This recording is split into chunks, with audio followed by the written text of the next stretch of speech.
welcome back to the 15-Minute Fantasy Writer. We're going behind the scenes today to really look at how to make a map like I showed you in the last world building video. So today we're going to look at my setup, and I'm going to take you into the screen and show you actually how to build a map. So, obviously you'll need a laptop. You could do this on pencil and paper. That's how I did my first map. But if you have Photoshop, that is great. And believe me, I know people think the program is really expensive. But Creative Cloud, Adobe Creative Cloud, I highly suggest checking this out. This is $10 a month.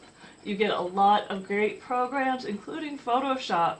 So if you are interested in doing your own media, your own covers, your own maps, you want to start with that. And of course, this is a map I've already done, but I'm going to show you how to do this.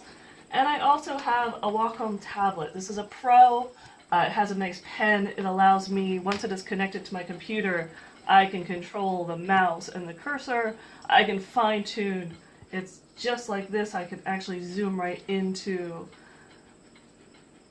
and tilt and do so much stuff with this amazing tool. So it's really useful. This is a little expensive, but I started with a DigiPro pad that was literally just like $50, $40. I think you can get it on sale. So you don't have to have anything expensive if you want to get into the world of digital maps, digitizing book covers.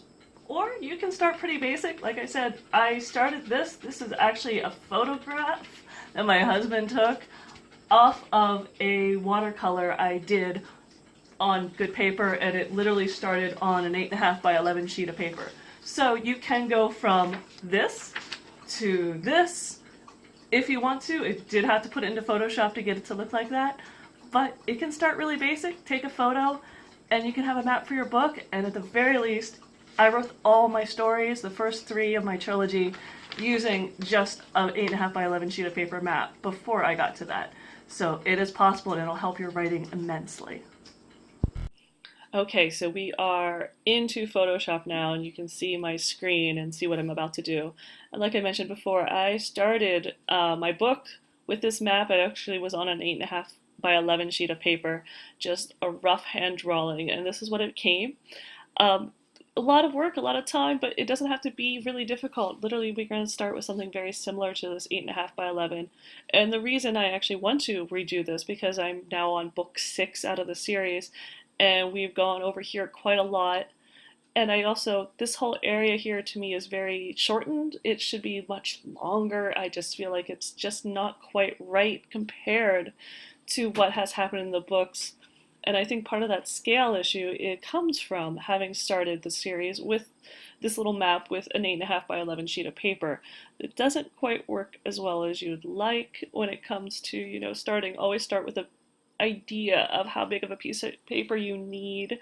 8.5 by 11 did not do it for me, and this became not quite what I visualized, but I've suffered through it through 6 books, but I'm getting to the point where especially since we've gone off the map, it is time to maybe redo this a little bit, and this will be a good start for me today. And like I said, so one of the first things you need to think about is scale. And scale is both how people travel, and in this world it is mostly sailing, so the distance between these towns is very important. It helps give a sense of place, a sense of distance. I know how long these areas are, but also scale is the size of the area, the regions you want to cover in your world and on your trips. It can just be one of these cities.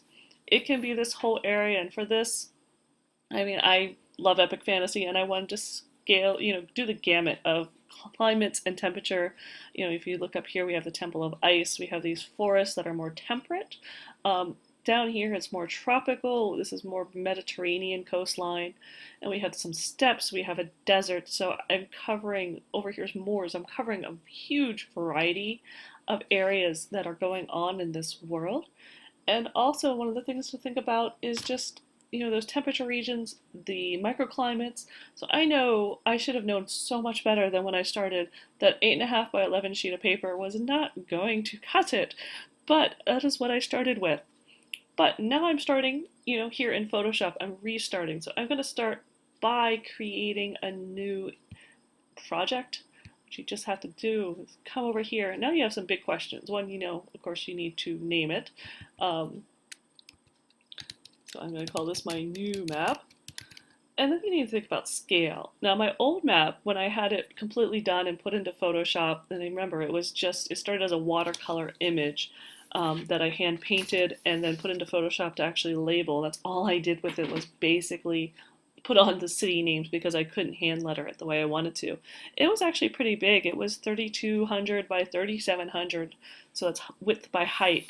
So that's a pretty good size. I've been able to use it for posters and a few other things, but the bigger you make it, you're going to shrink it down for your book. So, if you make it really big, there's going to be details readers won't see because it's just not going to be enough. But if you really want to be able to create a poster or something later, you want to have it start with a big image.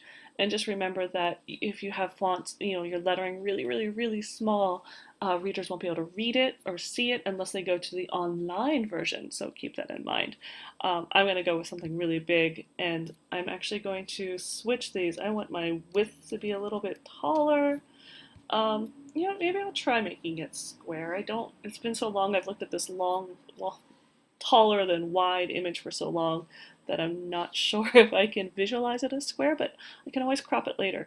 So you go ahead and create your layer, and Photoshop is neat because it gives you a work surface where you can easily just get rid of lines that you don't need by turning on and off layers over here.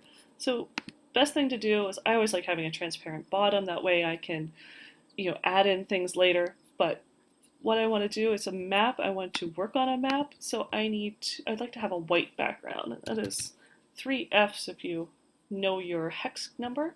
So that is there, and you just come over and flood fill. And the next thing you know is, poof, I have white. Now I don't want to start drawing on this though. I want to be able to take things on and off as I develop the map. So I'm just going to go ahead and create a new layer. If I take it off, look, it just gets rid of these things. So I'm going to start with, you can even start with a bigger pen size. And we're going to just start with, we're actually on step 3, so I've already thought about scale. I know I'm talking about ships mostly. That's most of the transportation. There's some inland transportation once you sail to a new place. And I talked about size of area. That was step 2. So I know I want to have this big, vast place that people travel to. So I have my scale, my size, I have my big, big, big map, even though it doesn't look very big, but I can zoom way, way in there and it doesn't pixelate. And so I need to start with one of the 2 methods I discussed on how to draw a map. So method 1 was looking at land masses. So this is great when you have an area that's coastlines or islands. And that's actually what I'm going to use because obviously I have coastlines. Most of my travel is sailing. The other method was when you have an area that doesn't necessarily go to a coastline, that's an interior of a continent, that you really just don't have a big lake even maybe. Those are great. That's when you start with just a region where your town is. But for this, I am actually going to still start with the town that I developed first, where they start. And I'm going to go ahead and choose a different color actually, because that'll tell me this is just, the rough sketch, just a rough outline of where these landmasses are. So, my point is 15, which is a pretty good sized font if you think about when you're typing in Word. But I can barely see the cursor because it is so small. I don't want to zoom in too much though.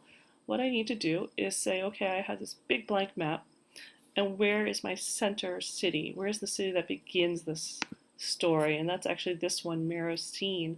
But I have to remember I want more area on this side, so I've got to move the whole map over. So instead of starting here, I'm going to have to start maybe over here, and just pick an area. So you can see I have this purple, but I know purple is going to be my rough color. Like I said, when you start your first drawing, you just follow a rough path. It doesn't have to be anything particular. I just know I have this archipelago and it comes over, and then there's all these little fingers. And so I just want to sketch these in. And the neat thing is, I can change this later. And then the coastline does swoop back up, and that will work like that. And there's this island that I know is over here. It's actually a pretty big island. It takes days to go across it. And come back, and I can fill in without going too far to the left. But we'll talk about that in a second if I feel like I have gone too far to the left. And let's see. So we have this come over, and then there's this point that comes up, and that's called the crossing. That's the closest point of land between these two areas, so that's where a lot of the commerce goes. And then it comes down to this other continent. And then over on this side, I want to have this little finger bay. And so it doesn't look like much, but that's what I have for, a rough map. It looks a lot like my old one. Like I said, I don't know if I have quite enough room here yet. And the neat thing is that since that is a separate layer, I can come over here and I can move it over a little bit. See, I like that a little bit better. And so that is the fun thing when playing with the layers, is that you can just adjust things right on the fly, just stretch things. Like I said,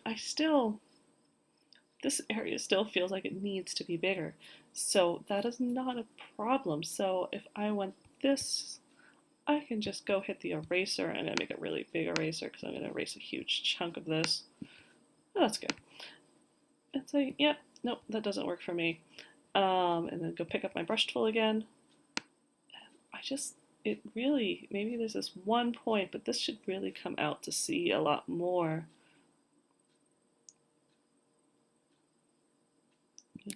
That's definitely a little bit better. Maybe I needed to make this wider and then longer. I'll have to think about that. I can actually do that now if I wanted to. And you go to your canvas size.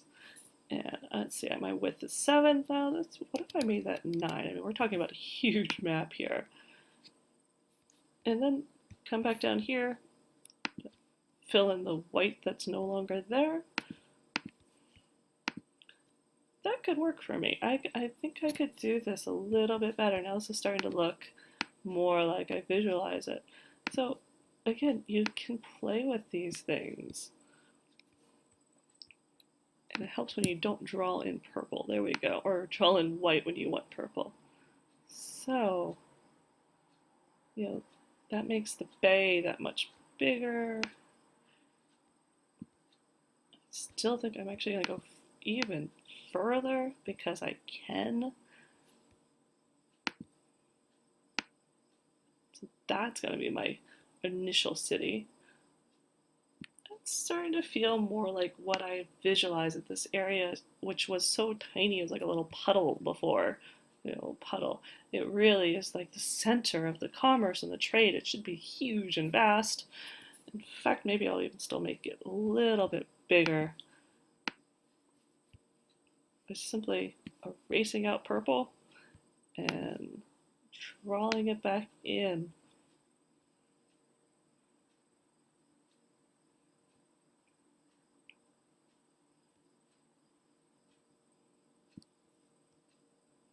So now I feel like I'm too far north, so I can just get some room up top. There we go.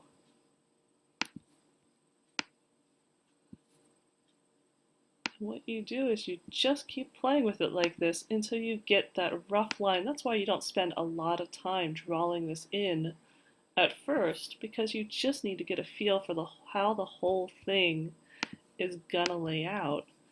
Once you have that, that's when you can start really adding in the details. And I know there's this tiny island here that's very important.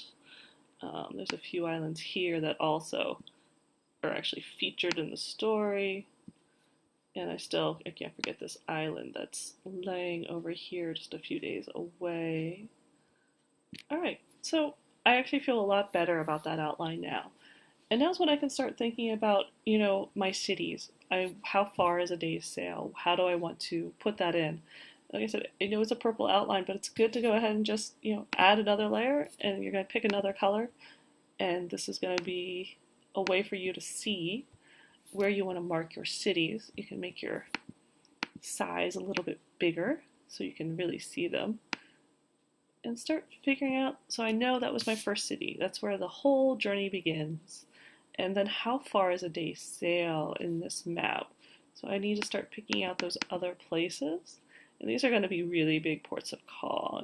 I'm going to make these, I'll put sheltered bays as I draw and a few other things through here. And then I know I have this one. Actually, I'm kind of missing one thing.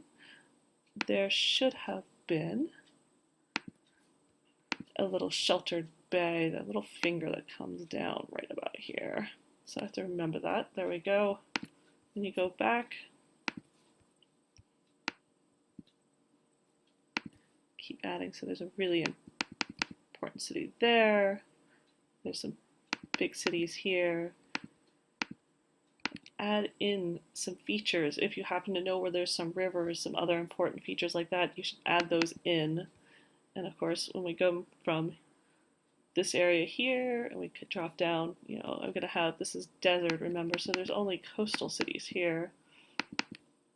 And this is where the marsh is. And then there's going to be a few cities along here. And knowing that, I need to start thinking about how these people live and all these cities exist. And that's really the next step. So that is on to step 5, which is food. And I need to know that how these cities will consider, and tied in with food is you need to know your weather and your seasons.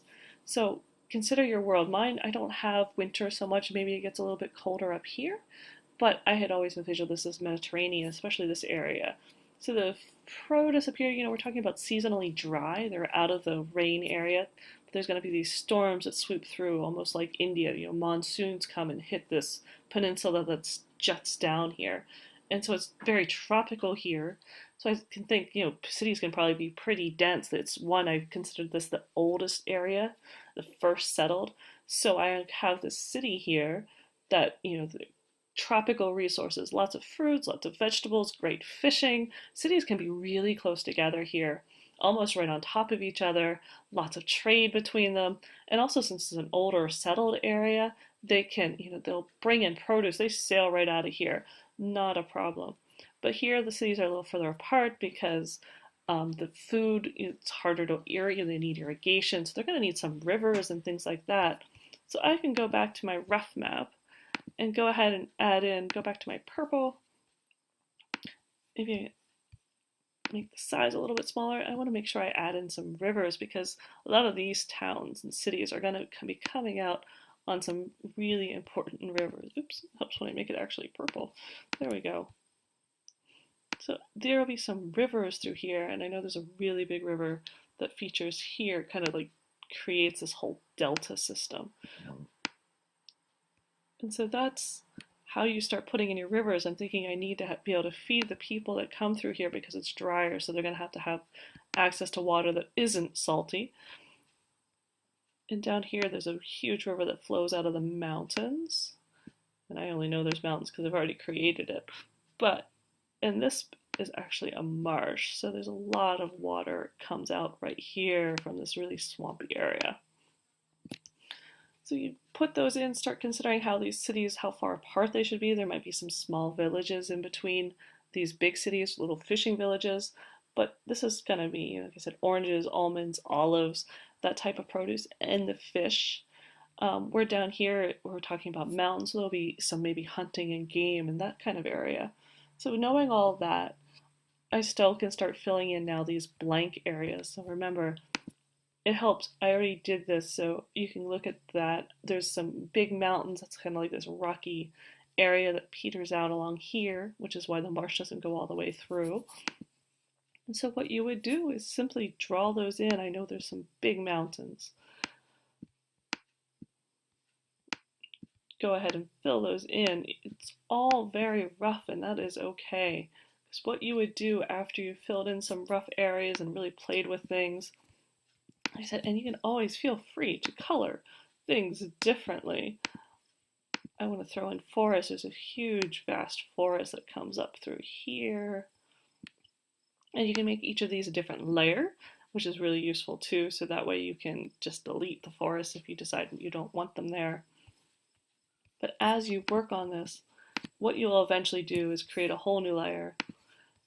Go ahead and get your black, which is 0. Choose a nice fine point.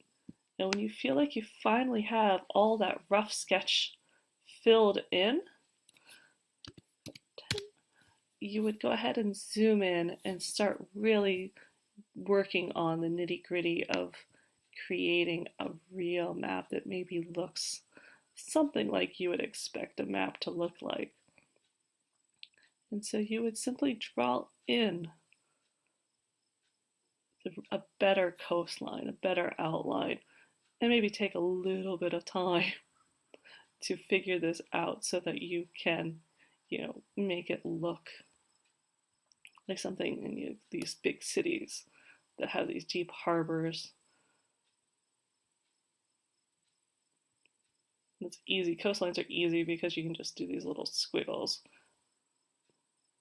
And I would probably, if I was going to keep this, right now I'm considering it a base, I'm probably just going to delete this layer and then go back to roughing things out a little bit more. But when I turn off the other ones, that's not really looking bad.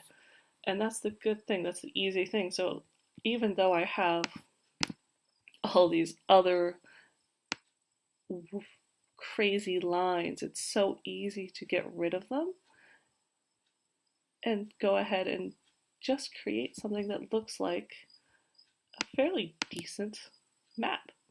So that's really all there is to it, and that is the steps. Even when I made this one, I really did start with that. I just did some quick line sketches and then eventually drew it in with pen, transferred all of that to a larger watercolor sheet of paper and painted it in. All the same steps, but now I'm doing it digitally, and I'll be able to add a lot of different colors, I'll be able to add layers, and I will finally have it sized the way it really looks in my head, and hopefully it doesn't shock my readers too much. So I hope this helped show you that, map making is rough and it is messy, and you're kind of playing with all the steps. There's really 9 of them, filling in those blanks.